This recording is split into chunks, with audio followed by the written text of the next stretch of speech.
hakuna solution hapo. Hata wiki moja huwezi ambia mtu mwenye ako mgonjwa ya kwamba nitakupea dawa baada ya wiki moja. Hata ni kama unamwambia we kufa polepole, yani kama unasherekea. Naona kwamba hiyo ni mchezo ya paka na panya.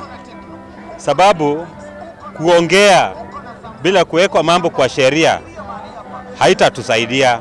Hiyo side shows za barabarani ni kama zile siasa za matangani. Penye watu wa familia wanalia, lakini wenye wamekuja wakienda catering kukula wanafurahia kwamba wengine wanakula kwamba wakirudi nyumbani waende tu walale. Kwa hivyo ni kutuchezea akili. Mgomo umeshitishwa, lakini bei ya mafuta ni ile hawajashukisha. Ingekuwa kwamba wanashukisha bei ya mafuta kwa sababu mgomo imeshitishwa ili mazungumzo yafanyike kama bei ya mafuta imerudi nyuma vile ilikuwa. Lakini saa hii mazungumzo yanaendelea na mafuta nayo bado bei iko juu.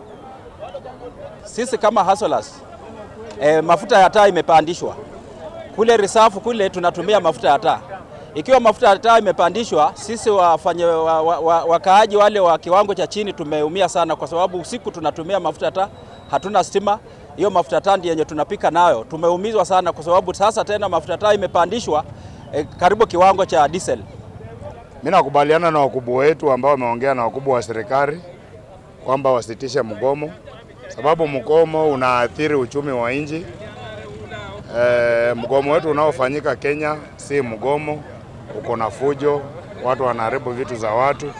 Tunaomba kwamba watu wa uchukuzi, wasimamizi wetu wakae chini na serikali, wafanye mazungumzo kwa upole, kwa ukarimu, wakubaliane, kisha wapate mwafaka ili watu tuendelee kufanya kazi bila kusumbuana na watu wengine.